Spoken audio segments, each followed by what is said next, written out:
Welcome to the HindmanCast, a podcast of the Hindman Settlement School, where we explore the history, culture, and people that make the Hindman Settlement School what it is today, and how this historic institution will continue to serve its mission of celebrating heritage and changing lives in Central Appalachia.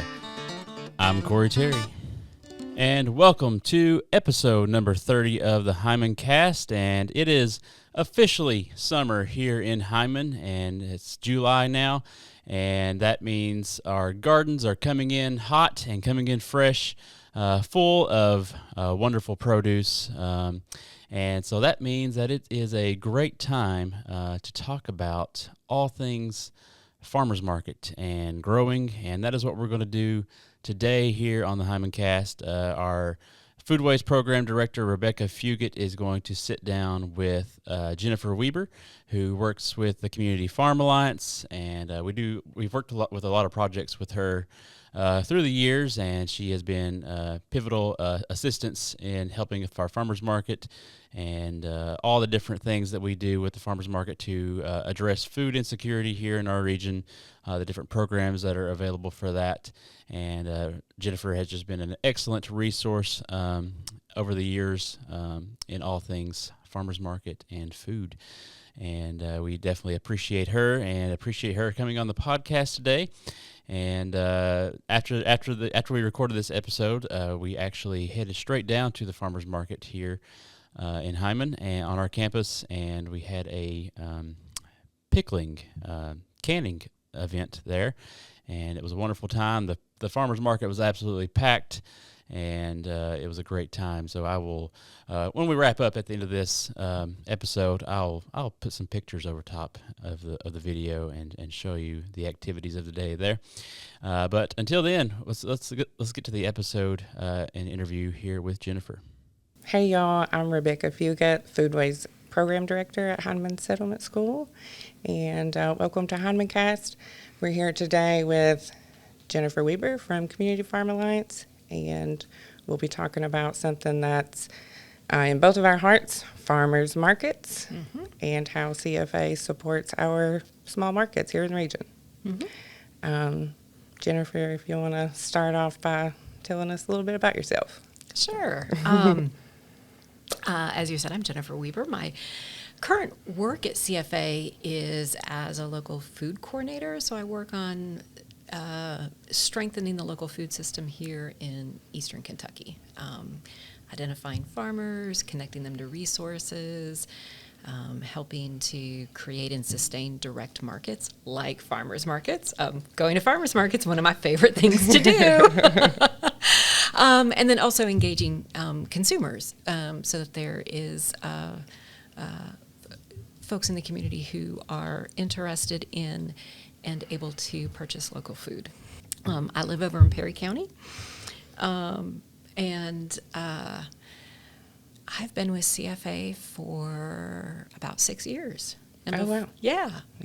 Before that, I was a shopper, a volunteer, and then a vendor at the Perry County Farmers Market. Okay, yeah. I know I feel like you've been with CFA for as long as I've been in farming, so it feels like even longer, I guess, just seeing your face at the farmers markets and as a vendor. I remember you selling muffins one time. They were really good. I remember you and Travis coming over and selling produce and some of your canned goods. And back in the day when you had to grow something that went into your baked goods. So yes, I did fruited muffins and scones and herbed breads. Oh, they were amazing. Yeah, thank you. Yeah, I think I had one of the scones is what I had. Okay. But I remember muffins being there as well. Yeah, like to bake. Yeah. Well, for folks that might not know, tell us a little bit more about what CFA does. Okay.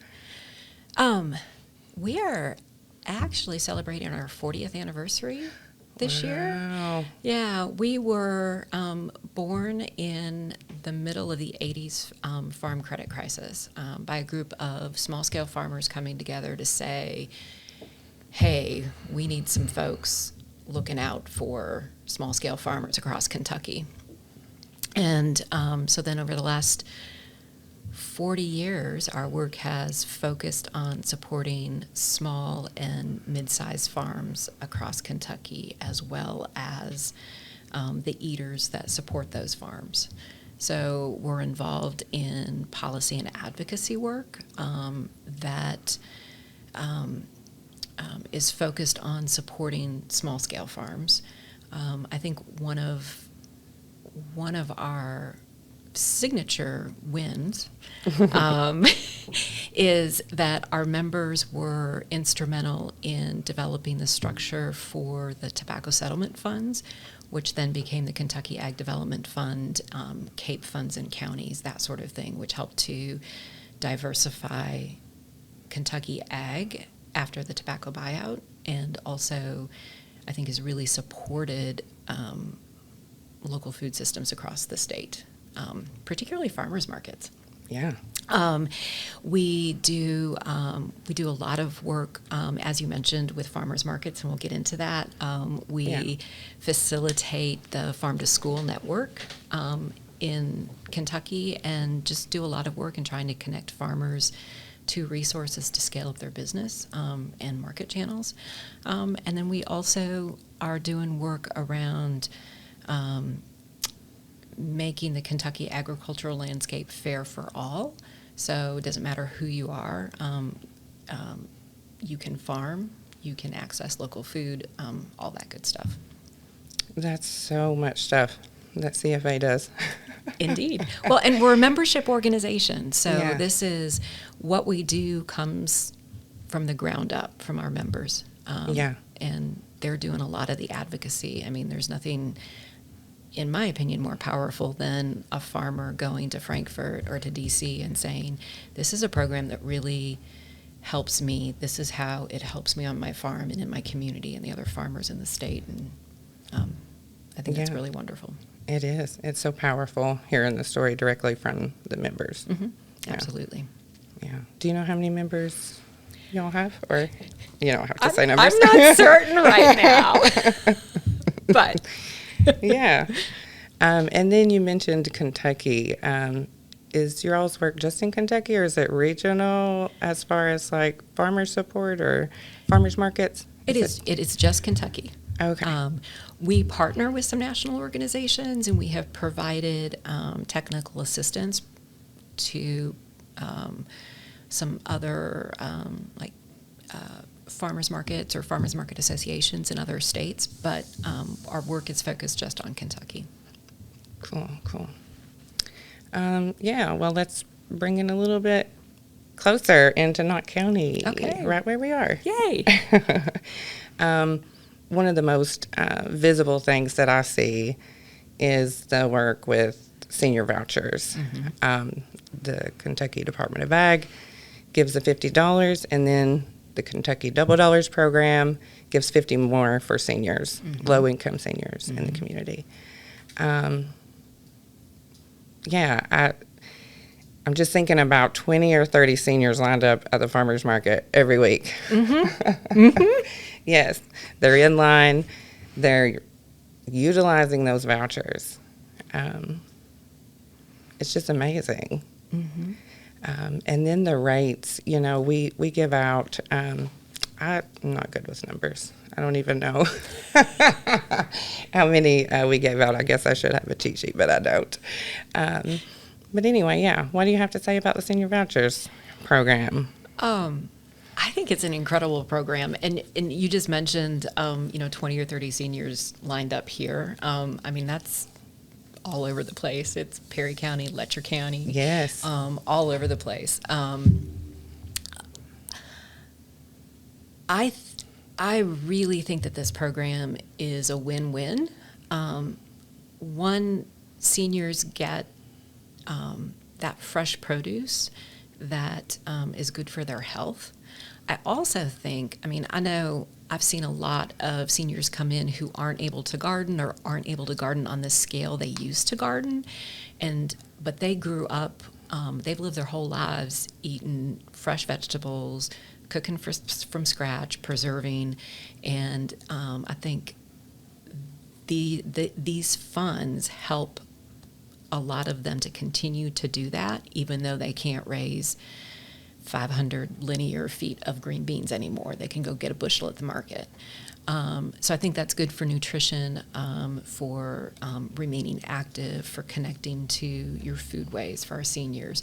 I see farmers markets are community. We've talked about that. And so I see seniors coming and, seeing friends and neighbors they haven't seen for a while and connecting and really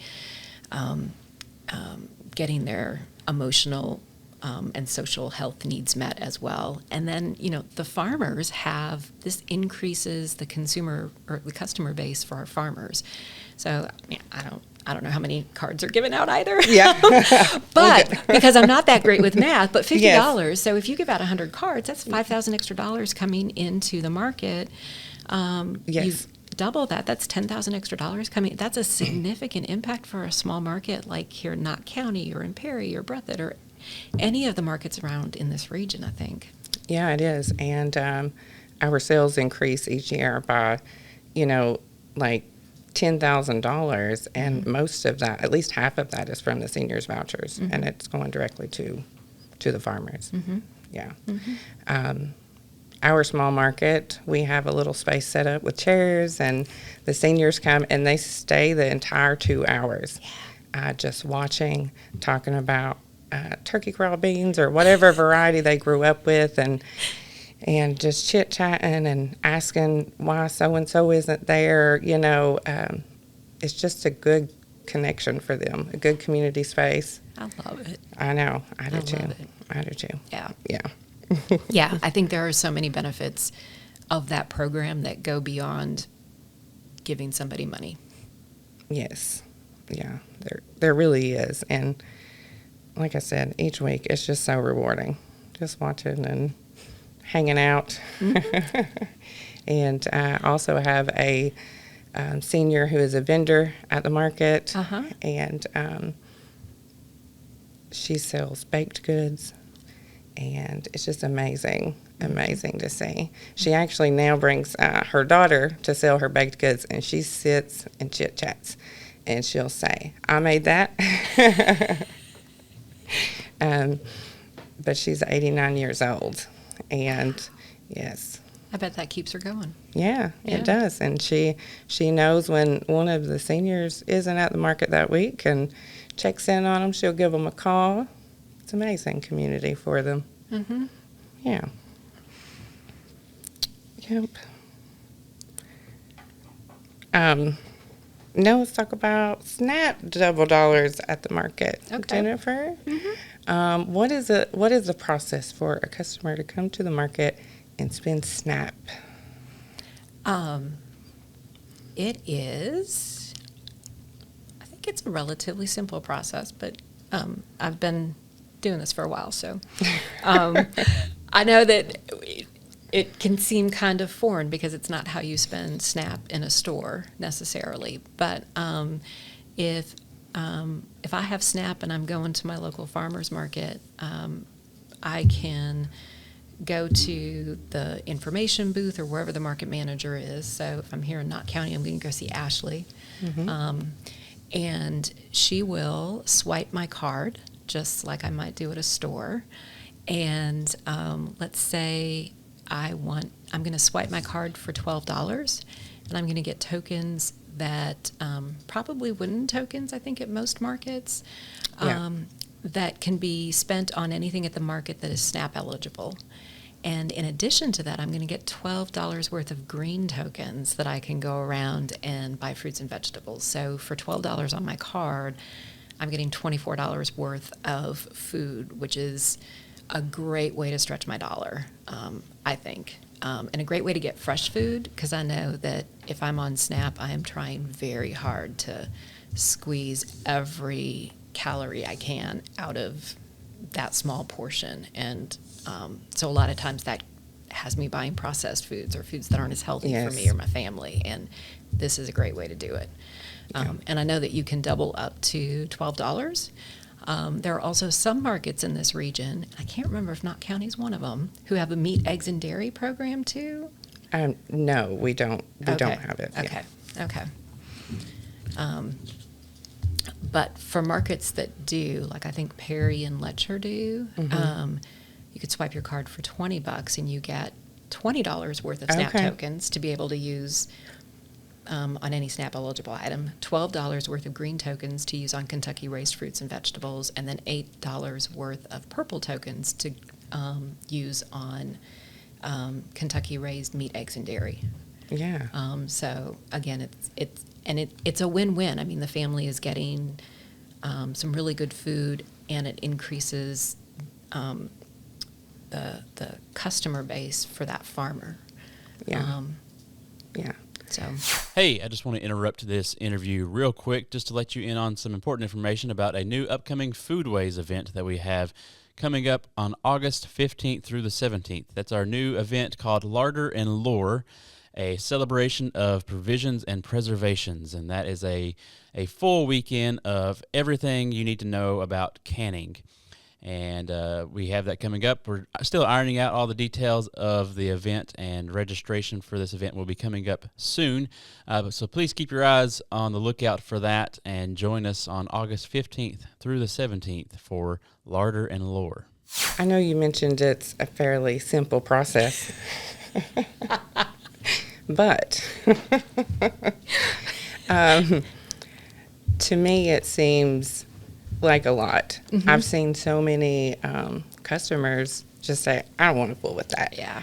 And so, yeah, I don't know how to deal with that challenge and how to make the process easier, or have you seen ways that other markets have?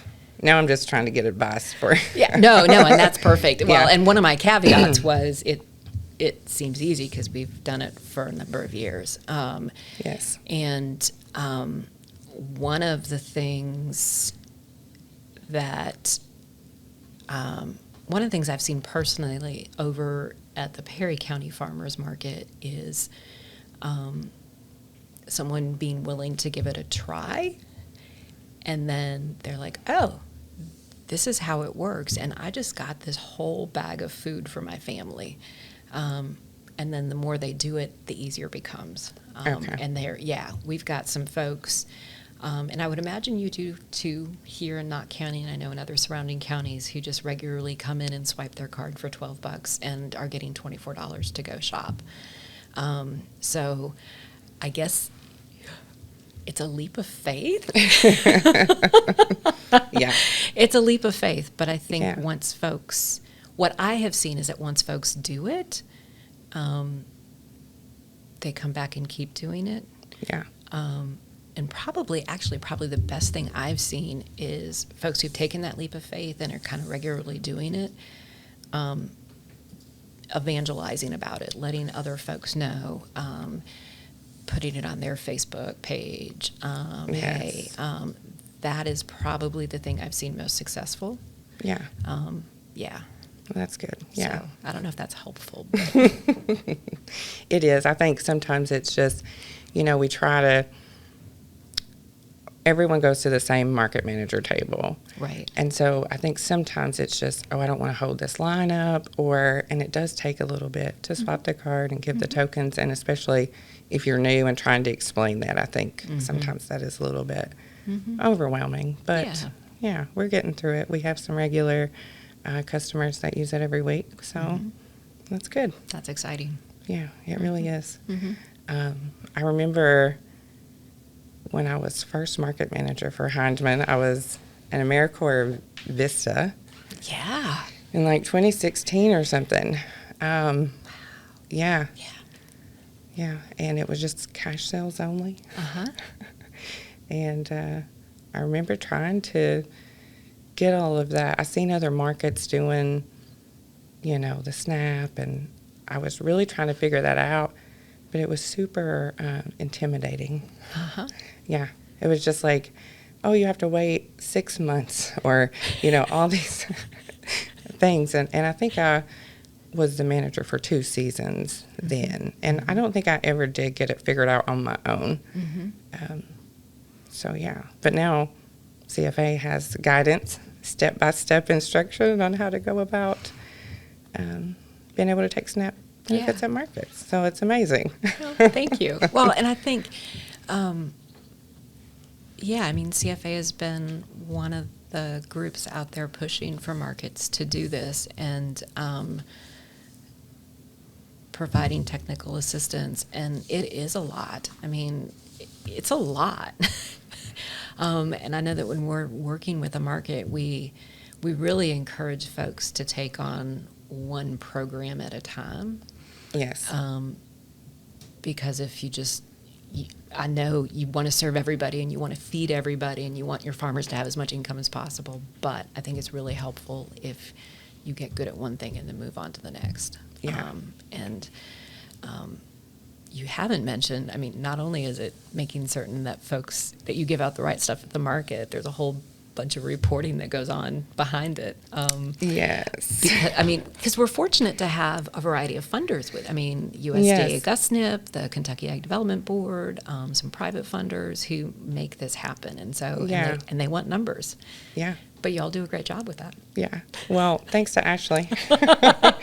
Yeah. With the cost share, we're able to have Ashley Taylor as the market manager. So she keeps track of everything to the cent. Mm-hmm. She keeps everything flowing smoothly week by week. She's much better at spreadsheets than I am. You have other gifts. Right. But she really does enjoy that. She loves, putting in all that data, and it's amazing. I'm very thankful to have her. Excellent. Yeah. Mm-hmm. Excellent. Yeah. And you were talking about doing the programs like one at a time. Mm-hmm. We just started WIC this year. Mm-hmm. And so we may have fumbled the vouchers a little bit in the beginning, but that's okay. We recovered that. And last week we had our first WIC customer. So that was really exciting. That's great. Yeah. Yeah. And then maybe next we could do the meat, dairy, and eggs. So just like you advised. Yeah. Well, Yeah. yeah. And I'm excited that y'all have the WIC Farmers Market Nutrition Program here at the market, because I think it is a wonderful addition to regular WIC. Yes. And I think it can be a tough nut to crack, because I think it is really hard for new parents with youngins to get to the market. Yes. But there's also, that's also a great way to increase the nutrition that's going on plates of women who are pregnant and Yes. young kids and all that good stuff. So I'm excited that y'all have that. Yeah, I need to advertise for it a little bit more because it's new. We were just trying to get it rolling, and now I think we can. And hopefully get some more customers for that. We've talked a lot about the programs and everything and how it benefits our community. But what about the farmers? Like, what's the other side of all this? I know I see farmers every week putting cash in their wallets, and it feels so good for them to be able to get paid, for their hard work and stuff every week. Yeah, it's amazing. Absolutely. And I think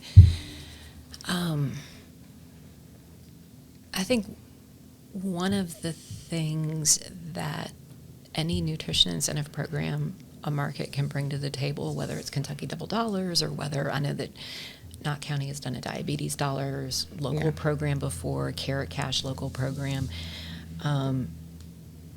Any program like that expands the customer base that's able to come to the market or able to afford what's at the market. And that then means there's a larger customer base for our farmers, which can increase farm profitability and sustainability. Yes. It is, growing food is not cheap. No. The inputs, the seeds, any fertilizer, the labor that goes into it is time and money intensive, and only getting more so. there's a lot of risks involved, late freeze, too much rain, too much heat, not enough rain, not enough heat. I mean, it's fraught with, and I know farmers, a lot of farmers I know love the farming, love feeding their communities and want to feed everyone, but they also have to earn an income. And so, like the Kentucky Double Dollars helps farmers to be able to get a fair price for their food, but also helps someone to be able to afford their food. So I think, it's just a win-win. And I think I may have tangented off on my soapbox a little. Oh, no. That was good. It was good. You guys are just bridging that gap between, food access and farmers' sustainability. Yeah. And the other thing that I think a lot about is that if you as a farmer are getting money here at the farmer's market, you're going to the local grocery store, you're going to the local gas station, you're spending that money locally. And so it also helps to strengthen our local economies overall. It's not just I bought some vegetables from a nice farmer. Yeah. Which you may have done. I always do, every week. Same. I have a problem. Yeah. I go to a farmer's market. Yeah. Got to buy from everybody. I came to Perry County Market last week and spent $74 just like it was nothing, and it brought me joy, though, and that's okay. Same. Yeah. I love visiting, and you come to visit Knott County today. I'm very excited. Yeah. How long has it been since you've been here? It's been a while. I don't think I made it over here last year, which is really sad. Yeah.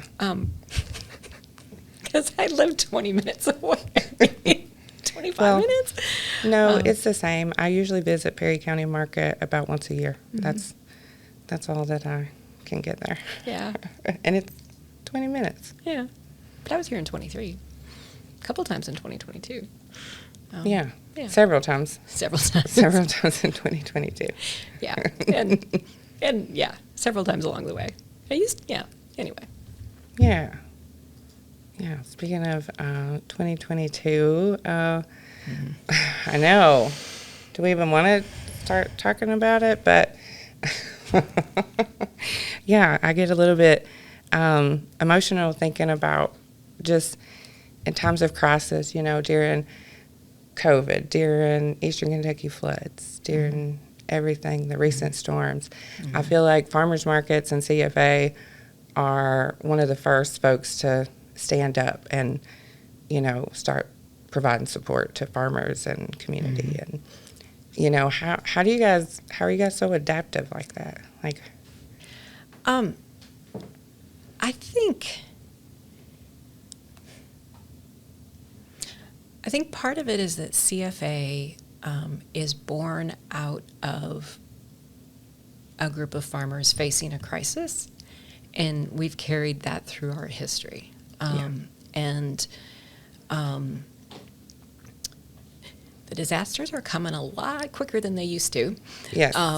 But we're learning something with each one of them. And I think it is...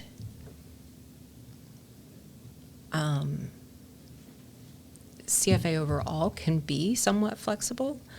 We have a lot of folks who really care deeply about all of this, and I'm talking staff and board and members. And we also have a network of farmers across the state. So, I remember in 2022, we had farmers here who lost every single crop they had. And there were farmers in central Kentucky who donated their crop so that a farmer here could still sell at the farmer's market and earn some income.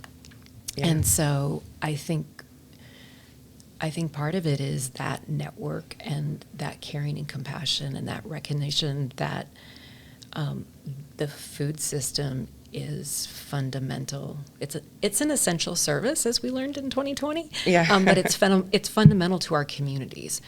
I know in 2022, we had the Lee Initiative who provided funding for farmers markets. So farmers were still getting paid. Folks could come to the market and get free produce if they couldn't and each market did it a little bit differently, but, and there was funding for Knott, Breathitt, Perry, and Letcher, and I was in all of those markets, and, folks were getting food, but I think even more importantly, folks were getting that community that we talked about at a time that it was so needed. Yes. Yeah, seeing your, as the farmer side, because I was there selling some of the produce that was donated. Yeah. And then to see your neighbor who you wasn't sure how they were doing, or to be honest, you hadn't even thought about them because you have been through so much. So, yeah, it was amazing. And at every single market, there was several different CFA staff there.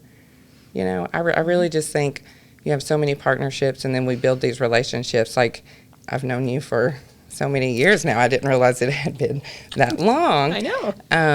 But, I could probably scroll through our text and have so many messages from you. What do you need? What do your farmers need? What does your farm need?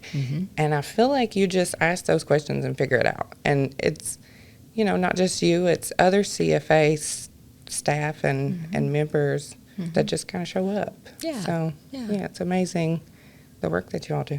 Well, thank you. Yeah. Thank you. Yeah, I was going to say something else, but it escaped my mind.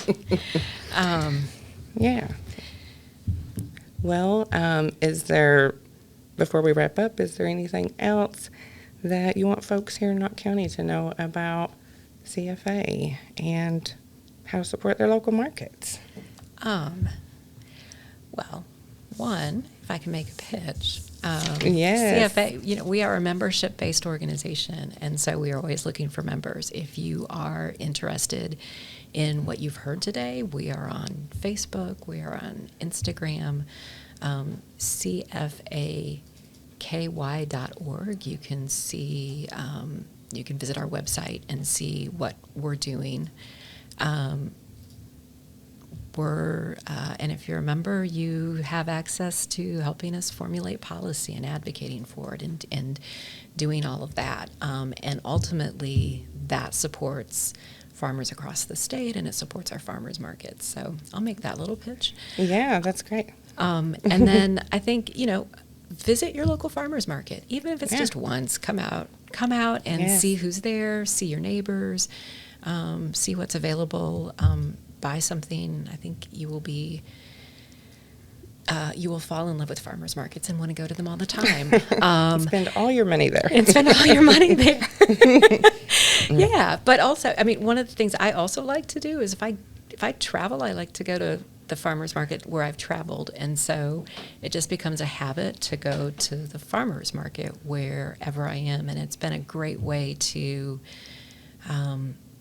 meet people, have some really good conversations, learn about communities and people, and learn about different foodways across Kentucky, across the country. Yeah, that's also one of my favorite things to do is to visit, wherever I'm going, I'll look it up, see when their farmer's market is, and I will plan my trip around their farmer's market. I've done that. Yeah, it's an amazing opportunity. Absolutely. So I agree. I recommend everyone, come visit us at Knott County if you're local. We're open Tuesdays 4 to 6 and Fridays 10 to 12. Awesome. Jennifer and I are going today to make quick pickles with Ironwood students who are on campus this week. Yum. It's hot out there, though. It's very hot. Yeah. But yeah, the students will get to make a jar of quick pickles to take back home with them, and hopefully some farmers market memories. Excellent. Yeah. Excellent. I'm excited for the kids to experience this, and I also think it's so important to engage kids because they're the next generation of farmers and the next generation of eaters, and they might as well be coming to the farmers market to get their stuff. They may as well. Yeah. Yep. Well, thank you all for listening. Like I said, if you're local, come see us at the market. And thank you, Rebecka and Jennifer, for coming on the podcast today and filling us in on all the good information about our farmers markets across the region and all the good different programs that we have going on to address food insecurity in our region. And be sure, if you're here in Hindman locally, to check out the Knott County Farmers Market throughout the summer, every Tuesday from 4 to 6, and also on Fridays from 10 until 12. It's always a packed event and lots of produce available there, so be sure to check that out. And as I promised, we will show some images and video from the canning event that happened at our most recent farmers market here on campus. That included many of the students from our Ironwood Writers Studio came down and took part of that. And it was a great time, and everybody went home with a jar of pickles that they canned themselves. So check that out. And as always, be sure to check out all of our events that we have coming up here at the Settlement School. July is a full month here, especially now as we have added more events. But generally, it was the Appalachian Writers Workshop that we have going on later this month, but we also added the Appalachian Songwriters Weekend that goes right before the Writers Workshop on July 20th, I do believe. I should have checked that out before I started talking, but somewhere in that time frame. You can check all this information out on hindman.org/events, and that will give you all the information you need to know, so please check that out. And as always, I'm Corey Terry, and I'll see you next time. The HindmanCast is brought to you by the faithful and generous supporters of the Hindman Settlement School. For over 100 years, we've been celebrating heritage and changing lives in Central Appalachia. If you're interested in supporting the work of Hindman Settlement School, you can go to our website at www.hindman.org, or you can follow us on Facebook and Instagram at the handle @HindmanSchool.